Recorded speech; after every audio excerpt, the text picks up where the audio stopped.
Welcome to Smashing Through Walls with Carla McGee. Whether you are just pulling up a seat to the table, breaking a glass ceiling, or smashing through walls, grab your favorite mug and join us on the first and third Friday at 11 o'clock for candid conversations with industry experts and decision makers as we navigate and explore all the things related to real estate and community. Good morning, Wall Smashers.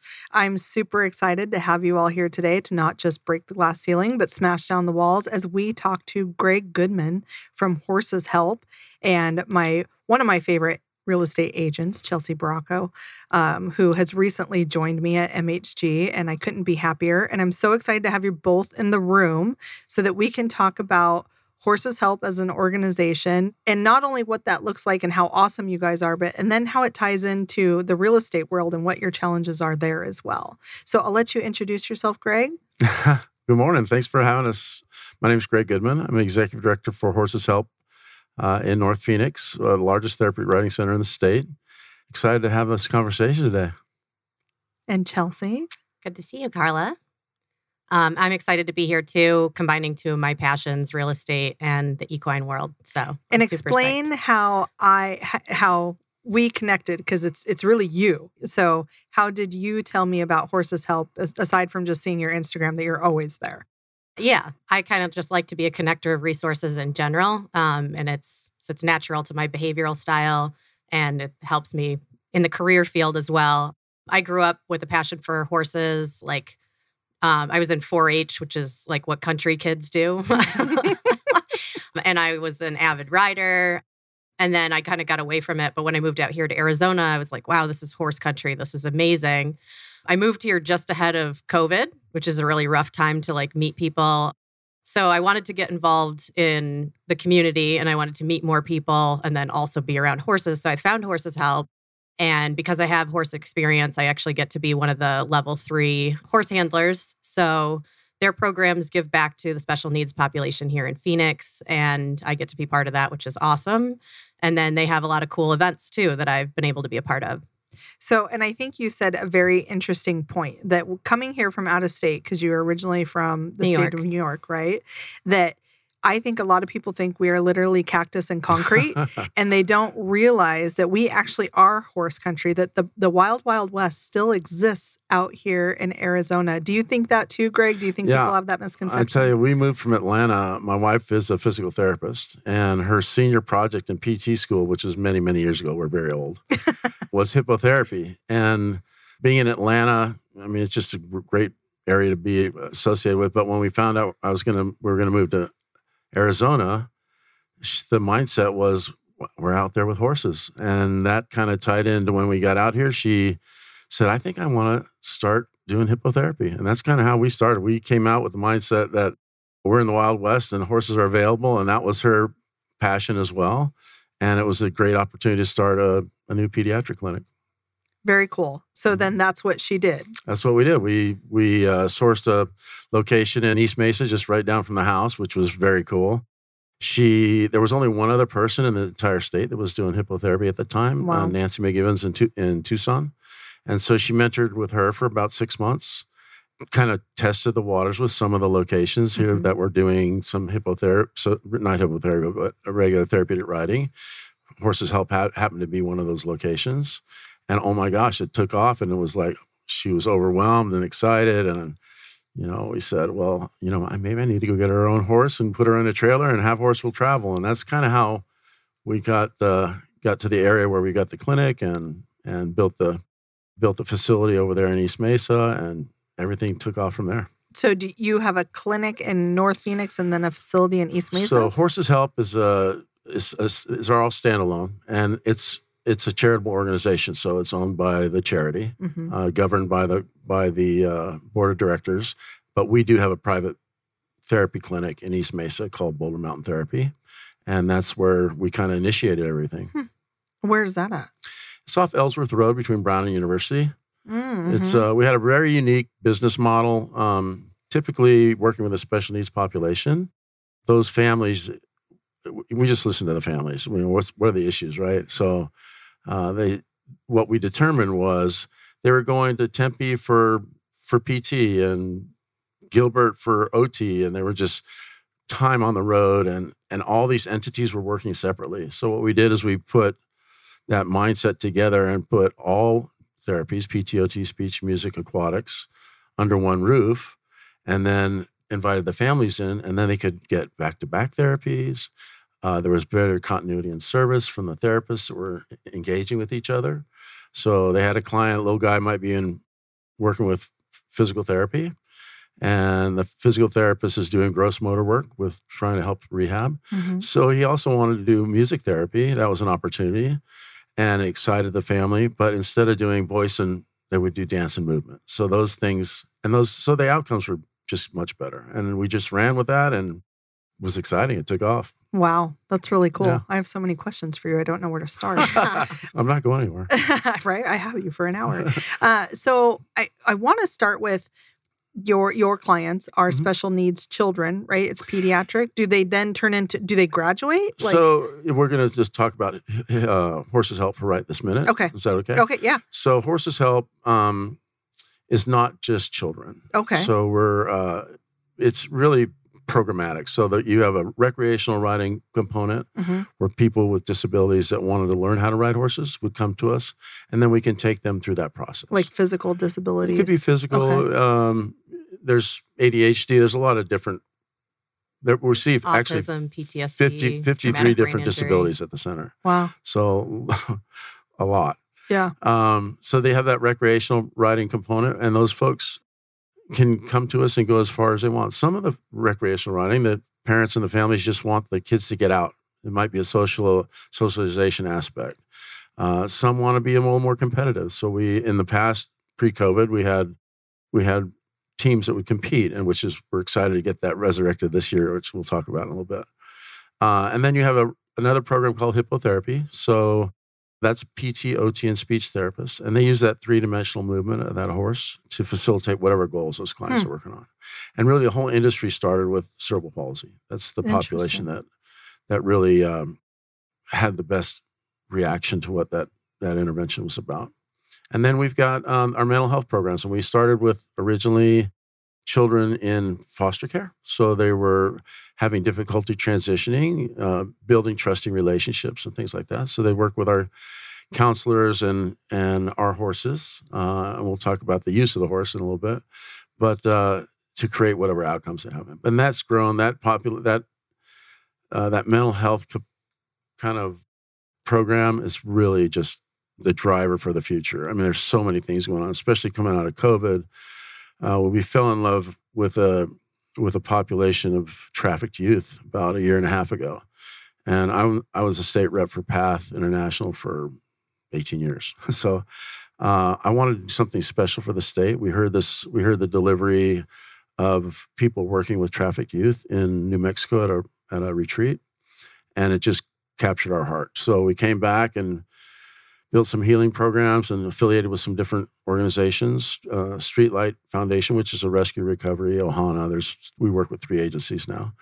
And then we see those kiddos on campus, and we take them through a process that helps them sustain themselves over time. Wow. Yeah. Lots of stuff going on. Yeah. So, part of me, the non-host part of me, right? The mom part of me. I have 2 kids, and COVID has been very hard on, I'd say, all age groups. I'm probably just more sensitive to my kids' age groups, which is the elementary school age, because we shoved them all in a room and put them on computers for 2 years. And, and they already have, in this generation, have a tendency to want to do that. And now we're having to rip them out of their bedroom. And so it makes me wonder, and then with one of my daughters in particular is dyslexic. So she already is kind of atypical and doesn't like to people, she calls it. And so I'm here in my head, I'm wondering wow, I bet that would be a really good program for even someone like her. But I'm really interested in how many different programs you're working with, it sounds like. Well, one of the, we have the recreation program. Yeah. We have the hippotherapy program. We have the mental health programs. One of the things that kind of came out of COVID, and the timing was just right, we did a research grant with ASU, School of Nurse Practitioners, and we we want to do some. We were noticing that the individual children were really, and in mental health we see mostly children, that a lot of it was a family issue, right? It wasn't just the things that they were dealing. It wasn't just bullying at school. It was communication dynamics at home. So we did this research project with ASU, and we call it the Family Herd Program. And it's really geared for anybody. Put your phones away, put your tablets away, get the family together. And it's really, we give you horses. We take you through this 90-minute, pretty involved, hands-on approach with horses. But they're giving you feedback on your communication dynamic through the eyes of the horse. So we're getting ready to launch that big time this fall. So we'll probably do 2 families a month, and then we're going to nationalize that program. So the timing was good from a family standpoint, from people being locked in their house. And it's much more fun than goat yoga. So, well, and there's some cute programs too. Like in the summer, there's reading and riding, which is like really little kids. Like we don't even have a saddle for them, and they read to the horses. So like they're learning, but they're having fun, and then they go through like a little obstacle course. It's adorable, and that's just like a fun thing. Yeah, it's a quickie. Wow. And then we just finished up Pioneer Days, which was a math science critical thinking piece we wanted to put together for the kids. Cabela's and Bass Pro got behind it. And the kids come in and they are given gold and they have to shop. It's almost like the Oregon Trail, build your idea, but they have to learn how to build shelters. They do fly fishing. They did tracking. It's just a great little program. We did 2 weeks of that. And then, of course, the heat hits in. The heat kills it for all of us all over the state. So going back to the reading and writing. Reading and writing, RIDING. Writing. Right? Yeah, not WRIT. Yes. So when I was first learning about my dyslexic daughter, and when she was young, the Yale Institute for Dyslexia says that if they are reading to animals, like we have cats, let them read to the cats, because cats don't judge them, right? Horses don't judge them. So if they are struggling with reading, they get to practice reading with a very non-judgmental participant. And what a great way to practice. That's exactly what we do. Yeah. Yeah. That is and we have the tortoise. Cool. I don't think Tortilla can't. It can be the tortoise. We have 2 goats, which I think you'll just headbutt them and can't really read to them anymore. But they're designed to do that with different animals. So. Yeah. Wow. Even a tortoise, you said? Yeah. Tortilla. Yeah. She lives in Tortilla Flats on campus. That's awesome. Yeah. Horses are an amazing confidence builder for kids. It's this giant animal, and then they're learning to get that animal to trust them and follow commands. And it's such a organic, and I don't want to call it spiritual, but it's just something that doesn't happen in human interaction that builds confidence that they wouldn't otherwise get. Right. Yeah. And the use of the horse, the dynamic of the horse is it's a flight animal, right? Mm-hmm. So you really have to get yourself together. Think about your breathing, your calmness, how you're going to understand its cues to bond. You work with a dog, they're going to love you unconditionally, right? You just get licked to death. Yeah. Horses are a little bit different. So it really challenges you. And that's really where we got a lot of the life skills development pieces for the kids in foster care, that they could internalize and use that horse kind of as a mirror. So if the horse is avoiding them, they're understanding there's an issue. They're understanding how to, now we're reading the dynamics of the person that you're interacting with. And then you can change your personal dynamics to engage more or understand those problems. Wow. Yeah. And I can say that even in class. So if you have a kid who is about to have, a anxious episode, or they're tensing their legs or something, when you're the guide of the horse, your job is to physiologically bring the energy down to a neutral level. Mm-hmm. So it's a good exercise for anyone who works with horses. And then you're also teaching that child to self-regulate the same way. Right. Because everything that you're doing, from the way you're holding the reins to the way your posture is, the horse feels all of that and is absorbing that energy. So it's an exercise in calming that energy and then moving through whatever the task is. And how interesting for those neuroatypical kids who most of the time have trouble with social cues and things like that. And then what a safe place for them to learn that in, versus with, peers that, you can't always be kind in school when they don't understand jokes. Right. I know my daughter is now self-aware enough to be like, look at you and go, I don't understand sarcasm, or I don't understand your social cue. Like, she's like, are you expecting me to laugh at that joke? I don't get it. So, but that has been a learned skill for her over time. And so I just think as a parent, that would have been a really neat opportunity when she was young, or even now. So you guys are building a therapy pool, I hear.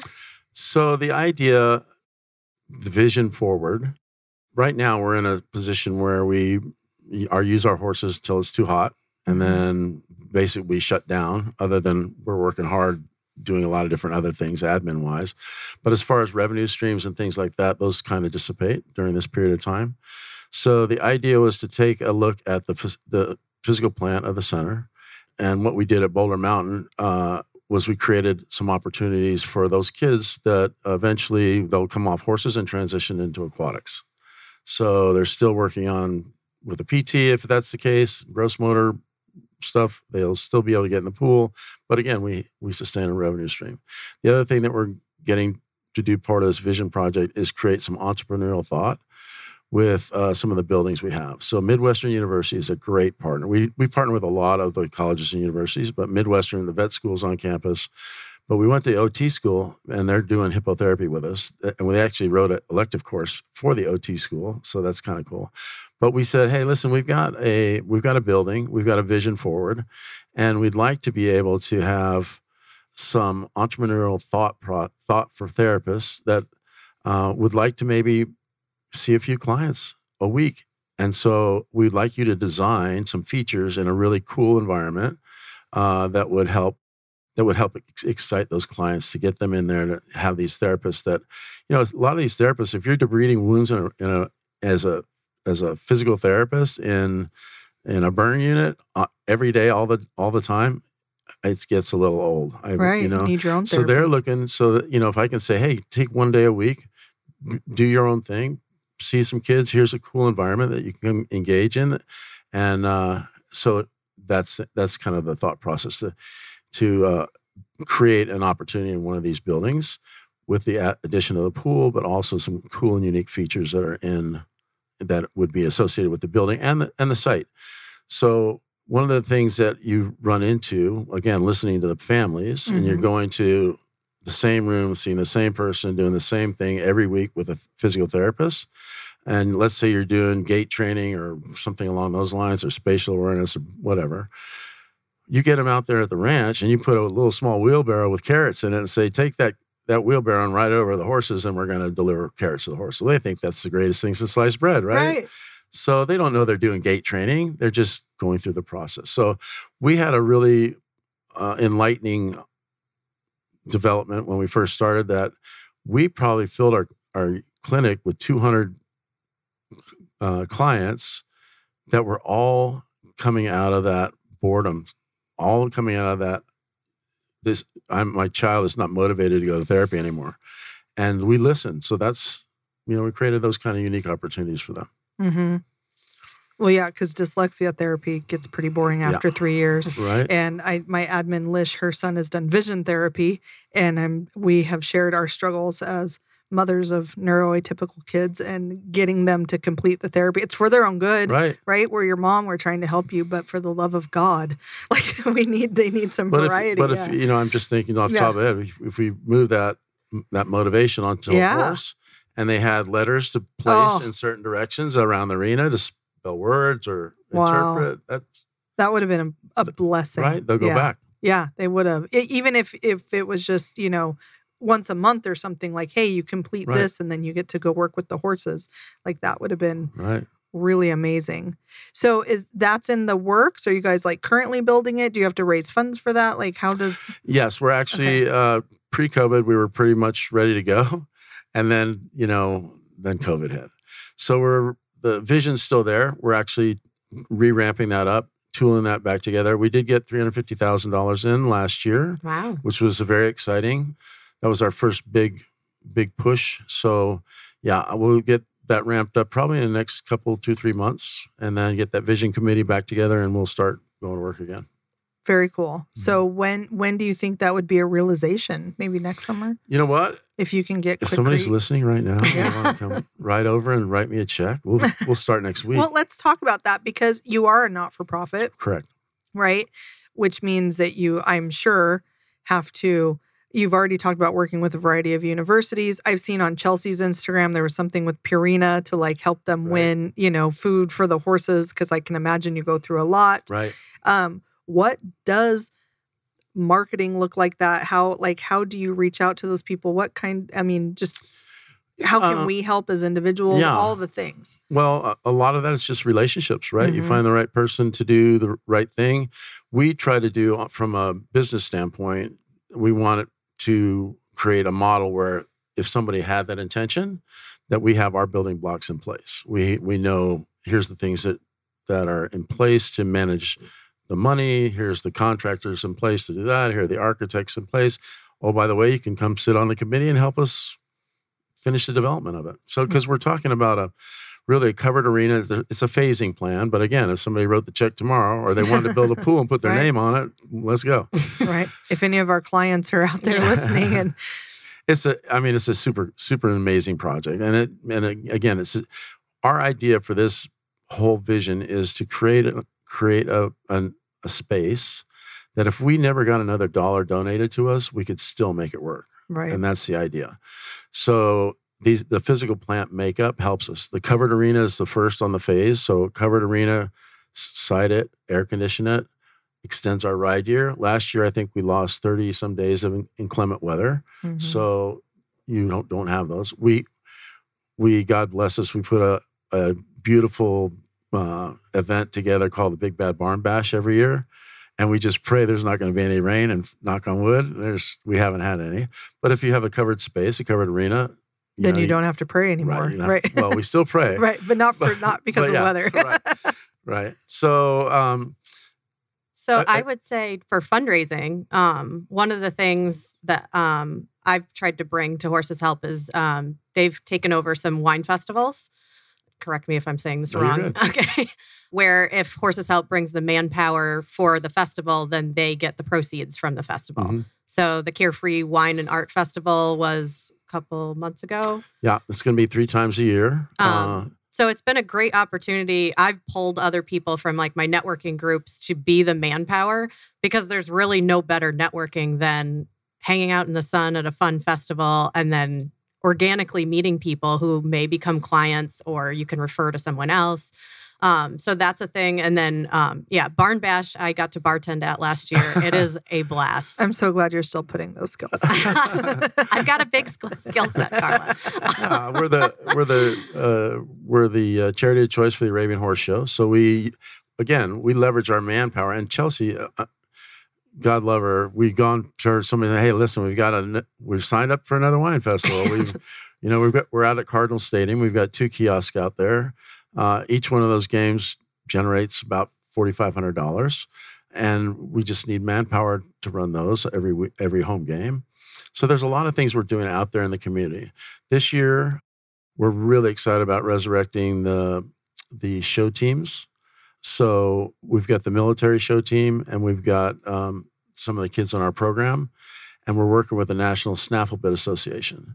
They are just show only, any breed, any show, they'll support you and give you, and they've got great rules and instructions, right? We used to do Special Olympics Equestrians Arizona, and we took it over and ran it for about 6 years. And we did the World Games. We had kids that made the national team. It was wonderful, but they made a little change in their network, so that's it's not as horse friendly in their network. So the National Snaffle Bit Association, I think, is stepping up for that. So most of the centers, I've got all them collectively getting to promote that this year. And it'll be fun because the kids they don't just stay in the arena. They don't go on a trail ride. They can actually work to compete, to go to special events and games in other states and things How like neat. that. Yeah. Now, what going back a little bit, what is a show team? What does that mean? So like the Arabian Horse Show is a perfect example. It's an Arabian breed show, but you have people that come to it because they want to compete. They want to demonstrate their skill sets, and they win awards for that. And the horses win awards, and the horses, there's lots of stuff for that. So basically, our kids would go out there and demonstrate skill sets that they've learned on the horse. Can I ask skill sets like jumping? Okay. Yeah. Okay. For us Jumping. non-horse people, I'm like, Dressage, which is like a horse dancing, basically. Oh. I mean, do you make the horse dance? Yes. Oh, yeah, okay. it's its own discipline. Yeah. Interesting. Yeah. Wow. And so where do they do the shows? Like at the fair or Westworld, like what does that look like? Westworld's, we're going to do 2 this year at Westworld. Well, one with the American Quarter Horse Association and another one with the Hunter Jumper Association. So we'll be out there and they'll generate a couple of classes just for us, for our special needs kids. And we'll be out there letting them strut their stuff. Well, that's really cool. And so not only is it a therapy that they're receiving, but they also get to use those skills, in real life applications such as the shows. The cool thing about some of the kids and the families that come to us, that individual that we're seeing, that little 8-year-old little guy that hasn't been able to do anything his brothers and sisters have been able to do, maybe it's soccer or softball or gymnastics or whatever it might be. They get on a horse, they're the only ones in the family doing that. It's very empowering, uplifting, builds tons of confidence. I mean, it's really neat to see. No, I can totally understand that. Like I said, my dyslexic daughter, my other daughter is very neurotypical and does karate and softball and like she can do all the things. And my dyslexic daughter struggles a lot in those areas. So I can definitely have a personal relation to that. And I'm sure a lot of parents can, right? Even if you don't know that your children are neuroatypical, even if you just know that they're quirky or there's something off, there probably is something there and they could probably benefit from any type of equestrian sports. And even if you have a neurotypical child, like the discipline of working with horses and like understanding all of the special care. I mean, it's humbling, like to get out there with a shovel and actually do some work instead of like sitting on your iPad all day. It's like, I think it's an experience everyone should have. Just like I think everybody should work in the service industry for a little bit so they know how to treat people better. I talk to my kids about that too, right? And I always tell them, you'll be amazed at how people treat you when you're serving their food to them. And I think that you should work in that so that you know how to not treat people when they are serving food to you. But that's just my own parenting style. And just the socialization and interaction, getting back out there and doing that. I mean, it's so important. And the writing component for kids on the spectrum that really didn't interpret what the smile was or what the, wink or, pat on the back or a handshake. For them to be in a group setting, and we ride 4 horses at max at a time, and they're with their buddies and they begin to understand that socialization aspect, and they actually can work through some of those things. Yeah, so they kind of bond in like a little small group. And that was my question: is what group size is that? Yeah, it's usually 3 or 4. Yeah. And how neat for them to see other, neuroatypical kids, other spectrum kids, that also aren't taking social cues or anything, because they live in a sea of people that don't understand them, and then now you're in a small group of people that understand who you are, and they don't have to explain it because. Well, and I mean, and the kids get energized from that, but the parents also create these bonds, and now they have somebody. Maybe they were a little embarrassed to talk about some of the issues that they were going through the family. Now they can open up and have some of those conversations. Yeah. Interestingly enough, one of the parents from our class I had coffee with yesterday, he's a lender, was like, how do you get involved in all these things? I want to do something to give back. His daughter obviously benefits from the program in a huge way. So yeah, it's been great when those worlds collide. Yeah. Yeah, I didn't even, you're right. Like there is a struggle that the parents have on this side of things, just trying to get their kids the best help, and how neat that it's all brought together by horses. Right. That's really cool. What a neat program. Yeah. So, and volunteers. Because, And the volunteers are the big, I mean, Shannon Chelsea can tell you, we're all started as volunteers at some point in time, but we get more out of it, I think, sometimes than the kiddos do, right? It's just, you see crying, you see hugging, you see, all those kind of wins out there with people that are just giving us their time. So what's a barn bash? I'm still I get what a wine festival is, but I've never heard of the barn bash. That sounds fun. So it is fun. It's the Barn Bash is our largest fundraising event. It's if you can picture in the arena, there's 600 people sit down, Jimmy Buffett stage, Cabela's could be out there fly fishing on the side. You have wine tasting. You've got silent auction. You've got casino casino tables night, last year. which is crazy. Yeah, there's like 4 bars. I mean, it's amazing to see a barn transform into like a concert venue. I sit back every year. So this is our 17th, I think, coming up, and it really started out as a yard sale.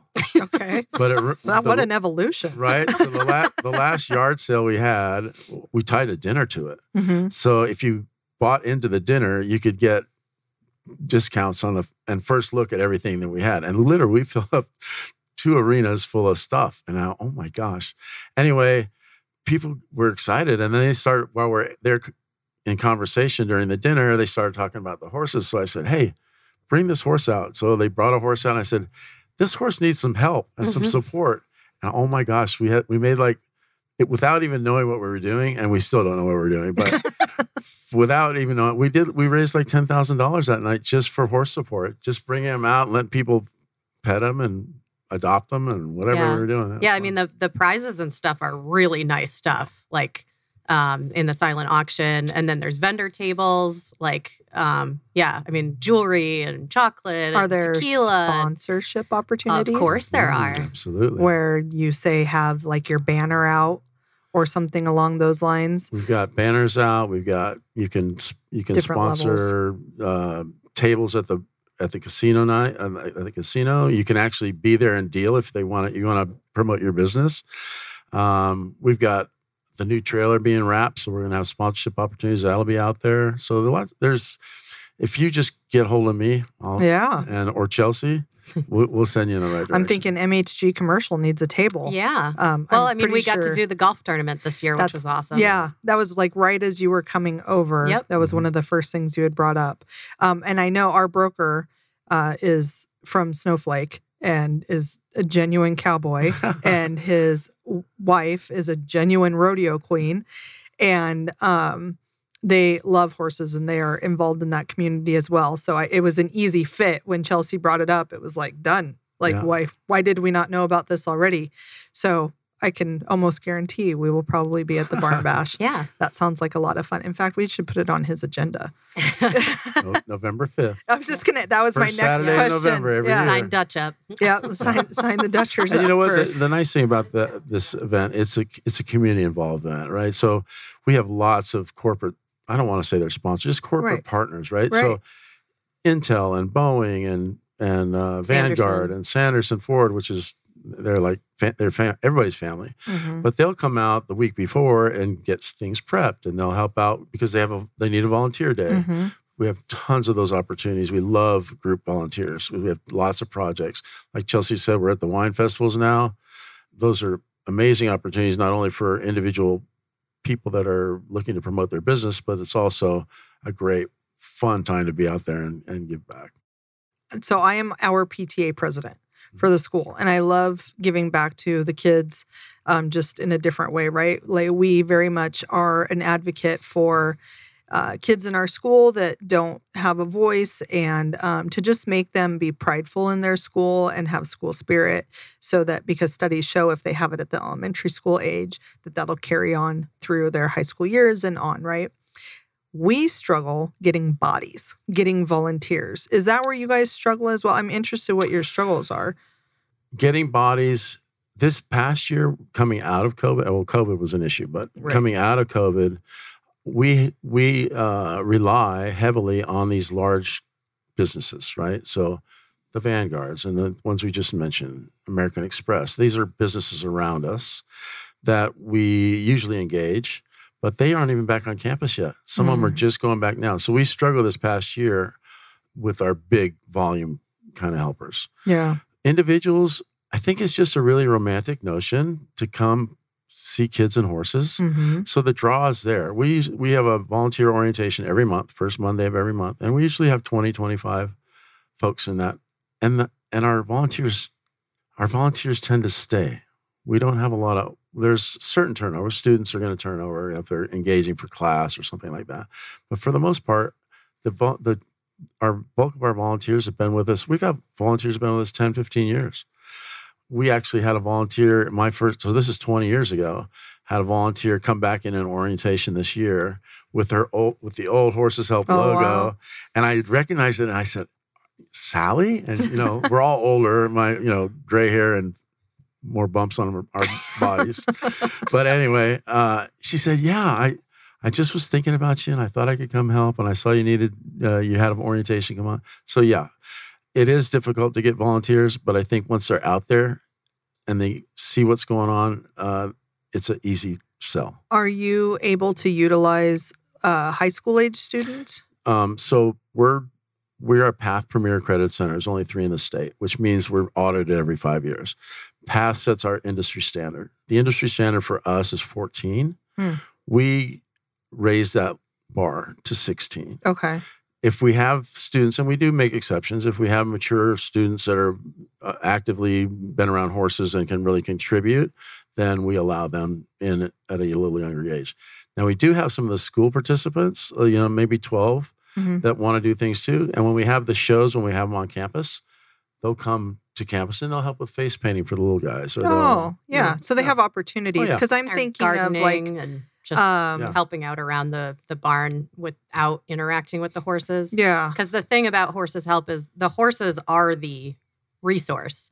So when we go through orientation, we learn these aren't just pets. You don't go up and kiss them on the face. Right. And, yeah. Because they would get burnt out. So part of the orientation is understanding how to keep the horses engaged and not burn out from too much attention or the wrong kind of attention because they are a resource. Well, because I'm thinking of National Honor Society. They have mandatory volunteer hours, FFA, Future Farmers of America, 4-H, like you had mentioned earlier, all kinds of organizations that have a variety of ages. So it'd be really hard to put a cap on it. But if there's other opportunities for them, then... Absolutely. And I see some additional opportunities with some of these show teams like the FFA, some of those folks and those kiddos. We have a little thing on campus called Tax Fifth Avenue. So we get tack that's donated from all over. What is tack? So it'd be saddles or bridles or lead ropes or... And horse people understand this, but other people don't. Yeah. Everything equine related is expensive. Yeah. Really expensive. I've heard. So I just went to Sedona last weekend and I'm very outgoing, so I'm chatting with everybody. It's also at a wine tasting, which makes chatting a lot easier. And one of the guys is from Kentucky. And I'm like, oh, how interesting. I've never been to Kentucky, but I've always wanted to go to the Kentucky Derby. And he's like, yeah, I train the horses. And I was like, what? Wow. I don't even need to know about horses to know that that's pretty dang cool. And that's what he was saying. He was like, the amount of money some of this stuff costs is pretty intense. Amazing. So that's, why some of my questions are around how are you doing that? I mean, we have to be creative. So the tax store last year generated about $10,000. And we literally get this merchandise in, if you will, used equipment, and we put it on sale once a month. The volunteers manage that, and we sell it for pennies on the dollar. So, and that's why I was talking about the 4-H kids. We open the doors. If those kids need something, they can come in and get what they want. So those folks, there's some sheriff's posse groups that are working with young kids. Anybody that needs something like that, that's community driven, we let them come in and we take care of them. And that's all in the North Phoenix location, Correct. right? Yeah. So if anybody wants to volunteer, then they have to perhaps commute. Like we are in Northeast Mesa. For the most part, you're correct. Yeah. But we have Cardinals crew out at Cardinal Stadium in Glendale. Mm-hmm. We're at those home games every home game. We're managing those 2 kiosks. And chicken and things. I don't even know what the things are, but we cook them. I don't know. You're cooking it's at Cardinal. Okay, yeah, so we're managing the little, Snack popcorn stands. and beer snack stand and beer portable. So if you're out in Glendale area and you want something to do, you could always give us a call and we'll sign you up for the Cardinals crew. Then I'm like, can you see the game from the booth? Maybe you hear a lot of the game. You hear a lot, yeah. Actually, the beer portable can see the game, but our chicken stand is just a sea of people. So, and we just put our heads down and we cook chicken. I don't even know how many chickens there are. Like a chicken Arizona, with your head cut off. Yeah, yeah. So that's those things are available. So in locations and at Westworld when we're out there, I mean, we want to leverage the manpower that we can get. And kind of try and spread it as much through the valley as you can. Mm-hmm. Any opportunities in East Valley besides Westworld? Because that's in Scottsdale for anyone who doesn't know. Yeah. So the East Valley, actually, we're usually down at the Queen Creek Rodeo and have a booth down there. So we'll be down there kind of talking about what we do and some of the other centers. So we'll be down there helping. We help with some of the county-mounted shooting events that are around the state. So we do that as well. Like I know Usury Pass is out by me. Do they have events? Usury Pass, that's really close to the other clinic. Oh, okay. So then you must be right by me. Yeah. So they could certainly look and just give us a shout. Very cool. Yeah. How interesting. Yeah. So one thing I also wanted to mention is for people that have kids that are really interested in getting into the equine world that think like, oh, we'll just get our own horse. I think a lot of people don't understand that horses live to be over 30. So it's a really long commitment. And that's a commitment to hoof care and teeth and shoes and medicine and a ton of food and shelter and water and. Right. So aside from just having a physical space, like you have a job if you have a horse. It's not, you don't just like let them in and out. And in the last economic downturn in 2008, a lot of horses got dumped because that's the first thing. Or somebody's boarding them somewhere out of sight, out of mind. I don't have, it becomes like an accessory, like an extra car instead of like your dog that you obviously wouldn't just like dump somewhere. We hope not. Yeah, we hope not. For people that, have kids that are horse crazy like I was, unfortunately, my parents didn't get a horse because they would have got rid of it as soon as I went to college. Yeah. It's great to have, centers like this where people really learn what they would be getting into if they wanted to take on a horse themselves. And it's so true. I've had in past years, parents specifically come with their child they said, do you have a program where we can work with a horse and clean up after the horse and have my child understand what it takes to do that? I mean, it's actually a thing. But it's not just a pretty pony. Yeah. Right. Yeah. Like you said, like an accessory. Well, and then I think that people don't realize that there's zoning issues for having a horse. So if you just have like a traditional single family house and, a 2.5 dogs and a cat or whatever, that will not fit a horse. Right. There are places you can't even have an acre and it will fit a horse. Like there is specific zoning in the state of Arizona for how many horses you can have, where you can have them. You can't just put one in your backyard. That's not and how it's it different works. in almost every municipality. Yeah. Yeah.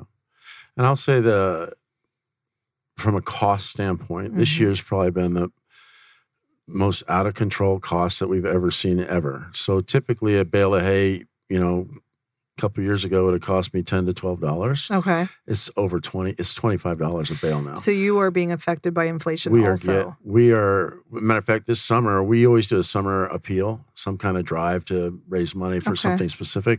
We're just going to do a summer hay appeal. Okay. Because it's that important. And the average person, that's a lot of money out of their pocket. If you've got two horses and it's $25 a bale, and you've doubled or tripled your cost. How much does one bale of hay, because that's your cost doubled. So how much does one bale of hay feed?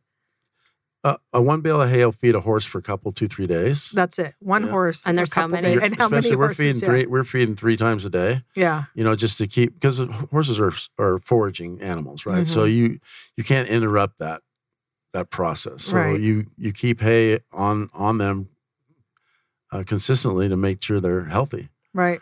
And the cost of all the hay. It's not just a few places, and it's all over the state. Actually, it's all over the country, but definitely all over the state. I reached out to our folks in Yuma this past week, and they're struggling to keep up with demand. Yeah, Alexis at Tierra Madre said they're spending $900 a week to feed their herd. Yeah, just in hay. Just hay.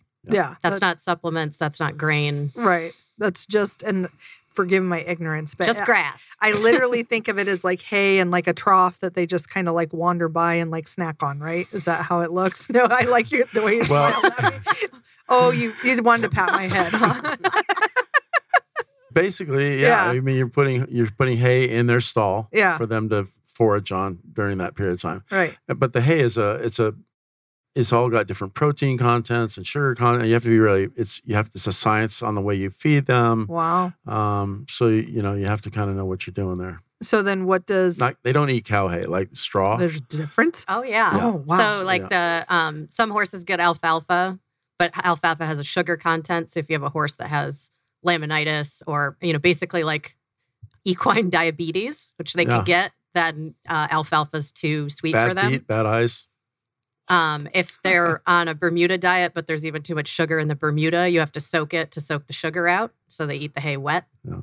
So that's 2 hays. Is there more? Timothy. Oh my gosh. Teff, we just bought some Teff sample. Wow. Yeah. And so where are these grown? Are they grown here? Do you Locally, have to import actually, them? Arizona is one of the premier growers in the nation because we have great summer, right? Mm-hmm. We've got good irrigation. And now the pricing, I see a lot of fields transitioning into hay because the prices are astronomical. But it costs a lot of money if you're driving diesel vehicles and tractors and things to maintain that. We've seen what the price of diesel gas has gone to as well. So it's not just the hay costs, it's all the costs. Yes. So then what's the hay appeal? Is that like... We'll do some cute things about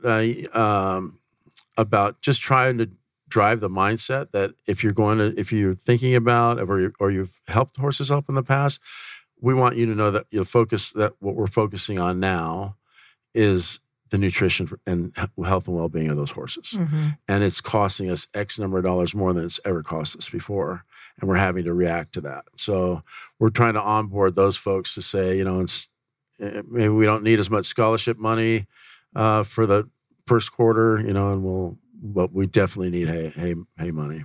And so that's like some of the sponsors you were talking about or the partnerships that you have, or even just anyone off the street can just kind of say, hey, I'd like to donate $50 or $100 or whatever. The website for Horses Help, you can sponsor a horse. You could sign up to do a quarterly donation. And, for folks like us that are 1099s, we need those tax write-offs wherever we can get them. Yeah. We count our pennies, not our dollars. So that $5 monthly donor, if we can turn that $5 monthly donor on for the summer when we don't have any revenue streams, because we're literally walking into that July, August set where we don't have that revenue stream coming in, and we still have to buy hay. Wow. So no donation is too small. No donation. There's no minimum. I will hug your neck if you give me 50 cents. Because you're counting pennies, not dollars. That's right. This has been super fascinating. Is there any other nuggets of information you want to give the listeners or give the people of Arizona? I think that, and Chelsea talked about it a little bit as well, if you want to enrich and whether you volunteer for Horses Help or anybody else, I would say engage in your community. Celebrate life. Get out there, move around, meet some new friends. We're coming out of that COVID time where you're sitting on your couch and didn't have anywhere to go. It's a cool place. I mean, I have people that come out and sit on the patio, right? We've got a nice little patio and just read or whatever they want to do. But have the time, I would just say, if I could make an appeal to anybody, just get up and involve yourself in your community, whether it's Horses Help or somebody else. I know Chelsea volunteers. I volunteer at different places.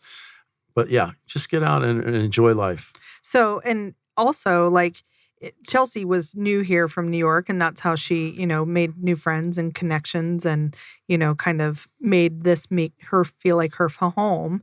As we're coming out of COVID, I think a lot of people's mental health is being challenged as they're not returning to work. They're not returning to the office. Their social structure is gone, and they're trying to look at what does that even mean now? I think what a great opportunity to not only connect with like-minded people, but, potentially connect with a horse and, have that bonding experience. And horses, we get a lot of people, again, that uniqueness, that mindset of I want to work with children and horses is kind of cool, but you get out there and all of a sudden it's hot and there's flies and it's stinky.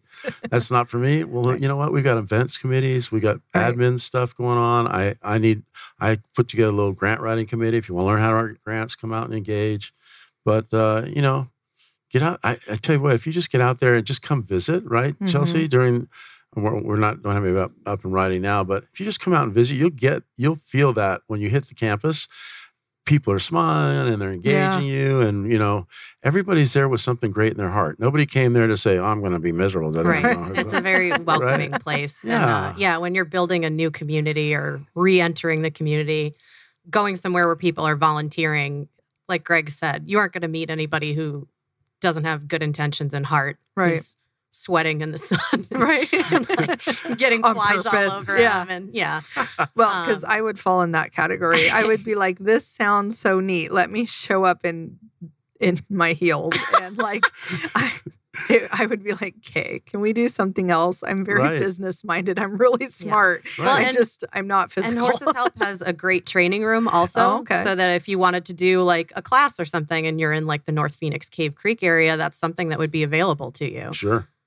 That would be cool. So do they rent the training room or how does that work? Usually if a nonprofit entity wants to meet there, like Down Syndrome Network or something, we just offer that up. But it's a lot of we've had classes and certifications and different things.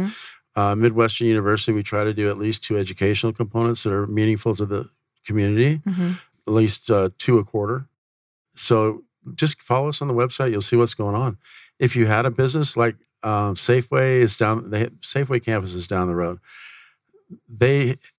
Although everything's done there, they wanted to get out off campus. So like we had their diversity training team come over and they cook out. They use the campus. They just smell the horses. It's just different, right? Yeah. So, we're absolutely love to talk to you about any of that if somebody had a need. And then, like you said, you're encouraging people to like come hang out, come get to know you. Is that legitimate? Can you just like drive up and like start waving and be welcomed, or is there a registration? Or yeah, well, usually when you get on campus, we do have people that usually call and say, "We'd love to see what you're about." We invite them up, and we'll have somebody there to either give them a tour or say, "Yeah, classes are going on these particular dates. Here's the protocol for that." We have a lot of people because Horses Help. What does that mean, right? So people drive by campus all the time. What does Horses Help? So they drive in, and then we. I love to get them when they walk in because I know once I get them on campus and I spend some time with them, they're going to hang, right? They're going to get engaged in some way. And then if I can introduce them to Chelsea, then they just follow her then around. they're done. It's over. They're in. And then they bought a house, right? Yeah, right. And then Chelsea gets to help them with all their real estate needs. Right. Yeah. Win-win. Yeah. So horseshelp.org is a website that has information about the programs. You can sign up to donate, sign up for the next volunteer orientation. Actually, if you want to get up early, the last event of the ride year is the Pony Express leaves from Horses Help on June 30th. And 60 riders from the J.C. Comanchero's Pony Express have commemorative letters that they are actually, you can come by the center and pick them up, fill them out before next week. And they will actually carry the mail with our little rider leading the first leg across the street to the post office. And then they'll ride 60 riders up to the Prescott Rodeo. And they'll do the parade and things up there. But it's a great reenactment. We've been doing it for like 15 years. Those guys are a lot of fun. They were a lot of fun at the golf tournament. Yeah. That's funny. They raise a lot of money for us. And they're just tremendous people that just love to take that piece of history and show it off. Well, again, kind of going back to in the beginning, what we were talking about at the beginning of the podcast, right? Like Arizona still does have a very much a wild, wild west component that is super exciting. And I know that those of us that love it here want to embrace that. So I think that that's really cool. And what a cool way to end this. I want you guys to let everybody know. I know you mentioned the website, but let's do it again. How can they get a hold of you? How can they volunteer? What is the best way to do that? I think engaging in either following us on Facebook, which is we're horseshelp.org there, and and our website is www.horseshelp.org. And then you can get all the information about from classes and events and engaging and volunteering. And then they've got all the phone numbers. If they want to call me, I'm available 24/7 pretty much for the last 18 years. And they can also donate through that website? Love to have them donate. And if there's questions about any of that, just give us a call. I would also, and again, I would encourage you to come by. If you're thinking about supporting a nonprofit entity, what better way than to go get a tour, right? Mm-hmm. Spend some time with me or Chelsea or whoever. Get a tour and find out, get the feeling, right? Feel that karma. Yeah. And that is scheduled? You just call, give me a call. We'll schedule the time. pretty much at your convenience. And we'd love to give you a tour and show you what's going on. At horseshelp.org. Yeah. And then what about Miss Chelsea? How can they get a hold of you if they need a previous bartending horse enthusiast real estate agent? I'm everywhere. Cool person. My Instagram, Tiny Desert Agent, excuse me. My Facebook, Chelsea Baracco. I'm the one and only. Or they can just give me a call.